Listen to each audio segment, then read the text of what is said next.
first, I just wanna be clear that, you know, KQ it's just one of us. You know, when we were down and out, and these guys just told everybody that just don't give up. You know, just keep playing. I guess we made the necessary stops in the end game and just gave us an opportunity to really to connect from the outside. But I don't know what happened. You know, I don't know what transpired, but we're so grateful that, you know, we get to see another day and then get to play another game of championship. Thank you, Coach Topex. To Mike, you had 18 points, strong rebounds, 2 steals, 1 assist, and plus 7. So, UP's known for a strong third quarter team, but you guys never gave up. So, what happened in the fourth quarter? God, man. God is so good. And not just because we won, it's because God's been there for us in the highs and lows. I mean, I wish you guys could have been there yesterday during our practice. Coach Topex gave one of the most amazing prayers that I've heard from a man. We were all there. My parents are there. The band's there. It's just so grateful to just be breathing with all you guys right now. We're all sharing the same heartbeat. We're all part of this. Wins and losses, you know, God is there, you know. And it's just emotions are so high, I'm sure on both ends. And when anxiety sets in, when nervousness sets in, like in that third quarter and that fourth quarter, you always have to find something that's consistent, and that's our faith. That's our faith in Jesus Christ. That's our faith in each other. We put our total trust in each other. That's why when we pulled through, all of us had the same faith. All of us had the same experience, because we just trust each other. And I just praise God, praise Jesus Christ. My family, my mom and dad, and all my brothers here and my team. So, yeah. Okay, thank you, Mike. The floor is open for questions.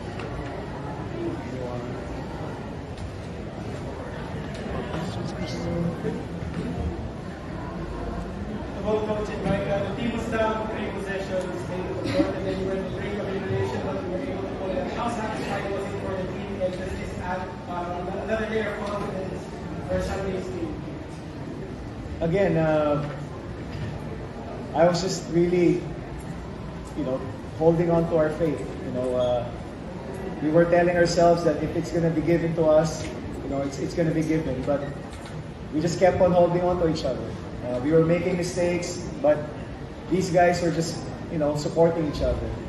And you know, I think it's really the bond that was set. You know, I don't know what to say. I'm just lost for words. But again, being grateful for all the, you know, the things that we've been through. We just try to hold on to those experiences. And I guess heading into this game, we were clear with what we wanted as individuals and what we wanted as a team. And again, the win was just given to us, and then we're just again grateful and happy that we get to play on Sunday. We're just so excited for that game.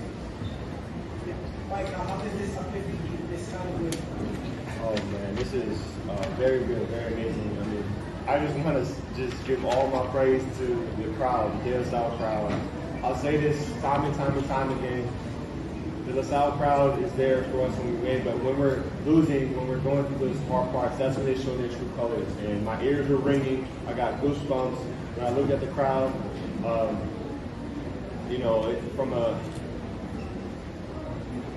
just being with that is just something that you can't put into words. They were screaming their lungs out. It was just a sea of green, and I think really they're the reason why they put us through. I mean, just ear-piercing support from them, shouting defense, shouting, and during our timeouts, I couldn't even hear what coach was saying. But yeah, I think they're the real reason, you know, that we're able to kind of be uplifted. Coach, I think you played 32 minutes, but you still showed you much a bit. Can you talk about the rationale for the game? Well, when we were planning about how we're going to approach game 2, there were a lot of discussions amongst the coaches. And I guess the moment I just told KQ, you're not gonna start. Okay, coach. I mean, that's already a sign of somebody that trusts the system, trusts the person that's calling it, and you don't hear any questions from him. He's not gonna do it. I mean, no reaction. He said, kung ano yung makakabuti sa team, doon ako coach, and goes with everybody. And sabi ko nga, it's okay that we bicker, we fight, we hate each other in practice. We kind of always go at it, but again, time and time again, that if somebody from the outside tries to hurt us, we're always gonna be a united front. That's always gonna be for us. And we discussed about it yesterday, and sabi ko nga, it's always a blessing to have these guys, man. I mean, I'm just so grateful that we have these players, as we go to battle with these guys. Kaya sobrang thankful talaga that these guys are really responding to the challenge. Mike, since you got to start, can you just talk about where you can attribute your great start in the first half? I think we just come into this game, we just try to come back to our identity. And our identity is just defending. That's where if our offense is struggling, I think they say lang malas defense because it's all about effort. And so we just wanted to come out and just give all that effort, try to set the tone for our other teammates that have come off the bench. And it was really a five-man process. I mean, like, coach gives us the freedom to make mistakes because the trust is there. The coach trusts us to use our best judgment, and we trust each other that if we make a mistake, they're going to be there to help us cover it up and help us make that mistake less worse. And so, nothing's guaranteed, nothing about the start, but we just try to just go out there and just do what we've been trying to build for the last 2 years. Like you talk about the song crowd and how you're really loud and your eardrums are getting out sync and everything, but equally the UP crowd is also very loud and coming into game 3. And that's their concern. So how do you guys prepare for that environment, and how do you kind of get ready for the crowd there? Right. Yeah, UP crowd is always just going to shout their lungs out. And sometimes last couple of years I was talking to the UP players and they have the same gratitude. But I think it's just something for me so beautiful. In those moments, especially in the fourth quarter, boom, kick you hit 3, they boom, boom, boom. It was just in that moment, in those kind of milliseconds when I was getting back in defense, I was just like, it was just a blur. It was just like, no UP, no LaSalle. I just saw just all these people coming together. And I think that's what's so beautiful about the UAP is that it brings all these people together. And whether you're from UP or from LaSalle or from the other schools, it's just something about that environment. And so I think how we're going to prepare is just to enjoy every moment. It's Kuya Josh and Leon's last game. And these are going to be the last practices of them, and they always talk about enjoying the moment, and that's just a one-of-a-kind experience.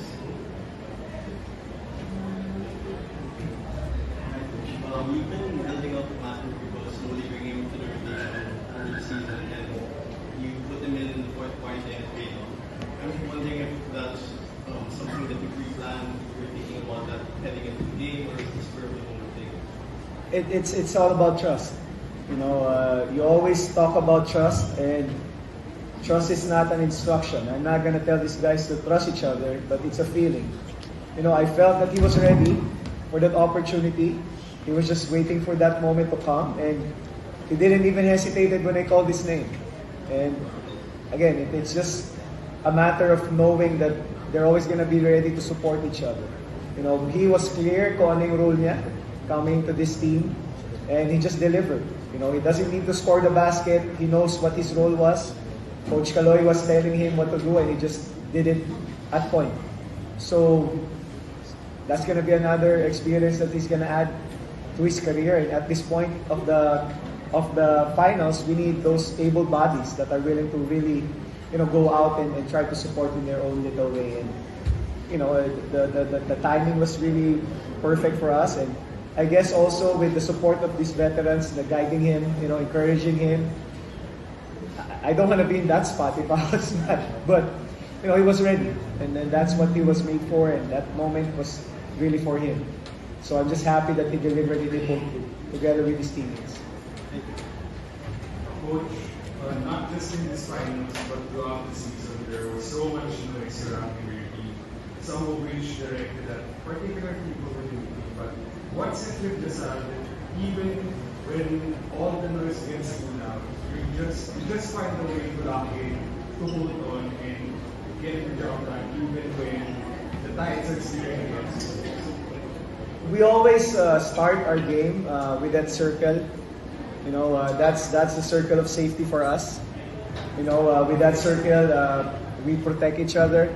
You know, we don't let, if you're not part of that circle, that means whatever it is that you say or you do will not affect us.